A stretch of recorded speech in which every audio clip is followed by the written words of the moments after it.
ఉమ్మడి కరీంనగర్ జిల్లాకు చెందిన పూర్వ విద్యార్థుల బృందం తమ సేవా భావాన్ని చాటుకుంది. కరీంనగర్లోని భారతీయ విద్యా కేంద్రం పాఠశాలకు చెందిన 1988-89 సంవత్సరానికి సంబంధించిన 10వ తరగతి పూర్వ విద్యార్థులు తమ స్నేహితుడైన లవ్వయ్య కూతురు వివాహానికి ₹1,00,000 ఆర్థిక సహాయాన్ని అందజేశారు. పెద్దపల్లి జిల్లా సుల్తానాబాద్ మండలం నారాయణపూర్లో తమ పూర్వ స్నేహితుడు లవ్వయ్య కూతురు స్రవంతి వివాహానికి వెళ్లి ₹1,00,000 నగదును అందజేశారు.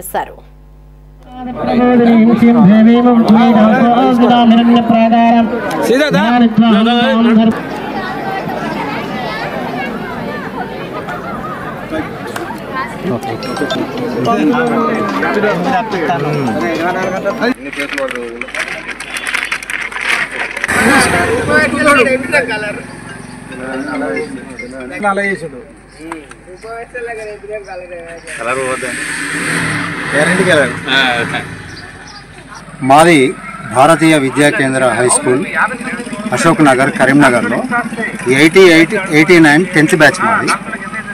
ఆనాడు మాతో చదువుకున్నటువంటి మా చిన్ననాటి మిత్రుడు లవయ్య ఈరోజు తన కూతురి వివాహం జరుపుతున్నాడు. అతని ఆర్థిక పరిస్థితిని మేము దృష్టిలో పెట్టుకొని ఆనాటి మిత్రులం అందరం కలిసి మేము ఆర్థిక సహాయంగా ₹1,00,000 వాళ్ళ కూతురు వివాహానికి అందించడం జరిగింది. ఈ కార్యక్రమానికి మా ఆనాటి గురువు అయినటువంటి మా మురళీ సార్ గారిని కూడా ముఖ్య అతిథిగా ఇక్కడికి రమ్మనడం, వారి చేతుల మీదుగా మేము ఇచ్చినటువంటి ఆర్థిక సహాయాన్ని ఆ పెళ్లికి మేము అందించడం జరిగింది. అక్కడ ఇప్పుడు ఒక విషయం ఏంటంటే అందరూ కూడా ఆత్మీయ సమ్మేళనాలు అని ఈ మధ్యలో తరచు మనం వింటూ ఉన్నాం. ఆత్మీయ సమ్మేళనం అని చెప్పేసి పెట్టుకొని ఏదో ఒక ఘనమైన పార్టీ చేసుకొని మళ్ళీ ఎక్కడో అక్కడ చెట్టుకోవులు పుట్టకోవులు పోకుండా మేము కూడా ఆత్మీయ సమ్మేళనం చేసుకొని మేమందరం కూడా ప్రతిరోజు ఆత్మీయంగా మాట్లాడుకుంటూ ఒకరి కష్టాల్లో ఒకరి సుఖాల్లో కూడా మేము పాల్పంచుకుంటూ ఈ విధంగా ముందుకు సాగుతున్నాం. మా ద్వారా నేటి యువతరానికి మేము ఇచ్చే సందేశం ఏంటంటే కేవలం మిత్రుల ఒక స్నేహం లోపలనే ఒక కల్మషం లేని ప్రేమ ఉంటుంది. ఈ రోజులలో మనం చూస్తూ ఉన్నాం, రక్తబంధాల్లో కూడా అనేకమైనటువంటి కుళ్ళు కుతంత్రాలు ఉన్నాయి.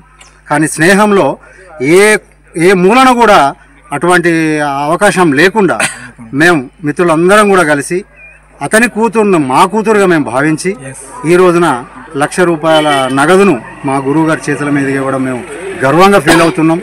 ఈ కార్యక్రమానికి ఇంత గొప్ప కార్యక్రమాన్ని నా వెంట ఉన్నటువంటి నా మిత్ర బృందాలందరికీ కూడా నేను పేరు పేరున నా మిత్రులందరికీ కూడా నేను కృతజ్ఞతలు తెలియజేస్తున్నాను.